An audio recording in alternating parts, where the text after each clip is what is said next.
mis avec les films de Allez, un petit science-fiction, c'est que les récapitulatif extraterrestres ont la fâcheuse des top habitude 5 de se des poser ovnis en uniquement France. aux États-Unis, que ce soit au Nouveau-Mexique ou Petit à New York. rappel. Mais ne nous y trompons pas, notre beau pays sait lui aussi accueillir les visiteurs et l'attractivité intergalactique de la France n'est plus approuvée. La preuve avec ces témoignages troublants que le très officiel GEPAN, groupe d'études et d'informations sur les phénomènes aérospatiaux non identifiés, peine à expliquer. Qui a besoin de touristes chinois ou allemands? On peut avoir des visiteurs martiens ou vénusiens.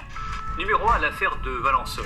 Il est à peine 5 heures ce 1er juillet 1965 quand Maurice Mas, 41 ans, commence le travail. Cet agriculteur quitte son domicile pour rejoindre son exploitation. Alors qu'il démarre son tracteur, Maurice entend un puissant sifflement qu'il croit être celui d'un hélicoptère. Un hélicoptère, en cette saison, il contourne son clapier à lapin pour identifier la source de ce son mystérieux et aperçoit au milieu d'un champ de lavande un objet à la forme d'un ballon de rugby métallisé, le tout surmonté d'un dôme transparent.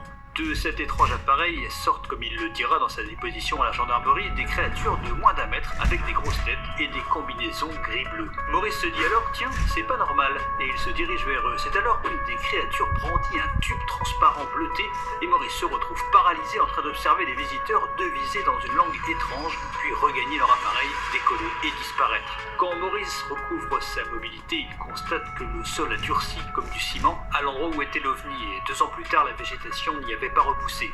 Valençol a-t-elle été la scène du rencontre du troisième type? Était-ce une manœuvre militaire américaine secrète ou Maurice était-il complètement taré? Nous ne le saurons sans doute jamais.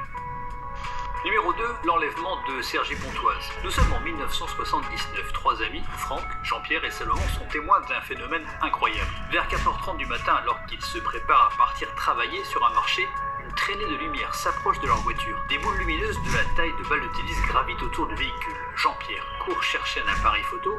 Le temps qu'il revient, les lumières ont disparu et Franck s'est volatilisé. Il ne réapparaîtra pas avant 8 jours. À son retour, il ne se souvient de rien et il aura eu l'impression d'avoir dormi 15 minutes. Cette histoire mettra en émoi toute la France et ses protagonistes feront le tour des plateaux télé, y compris chez les Bogdanov, preuve du sérieux de la chose. 4 ans plus tard, Jean-Pierre dira avoir tout inventé, expliquant vouloir mobiliser l'opinion pour la sauvegarde de la planète. Mais ses compagnons ne flanchent pas, tout comme d'autres habitants du quartier de l'époque qui affirment avoir vu des lumières.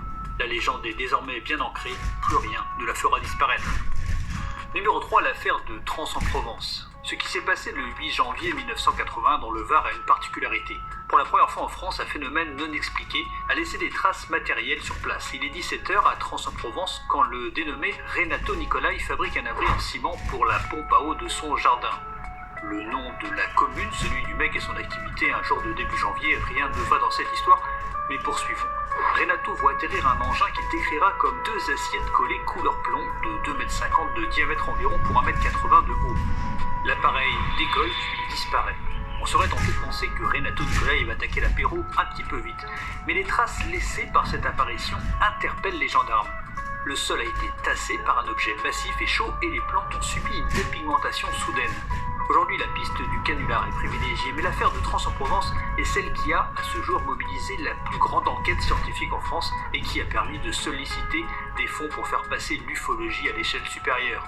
Si un jour on trouve des extraterrestres, ce sera peut-être grâce à Renato Nicolai. Numéro 4, l'OVNI de Coulommiers. Le 28 janvier 1994, l'Airbus A320 d'Air France assurant la liaison entre Nice et Londres survole Coulommiers en Seine-et-Marne. Le steward présent en cabine à ce moment-là signale un objet sur la gauche, un ballon météo certainement.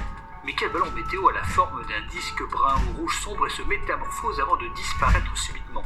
Les radars ont effectivement capté une présence furtive ce jour-là, mais qui ne correspond à aucun plan de vol déposé. Les faits sont d'autant plus troublants que quelques mois auparavant, des cercles de culture sont apparus dans 2 communes distinctes de ce même département de Seine-et-Marne. Est-ce que la diffusion d'X-Files à la télé cette même année a un rapport? Certainement.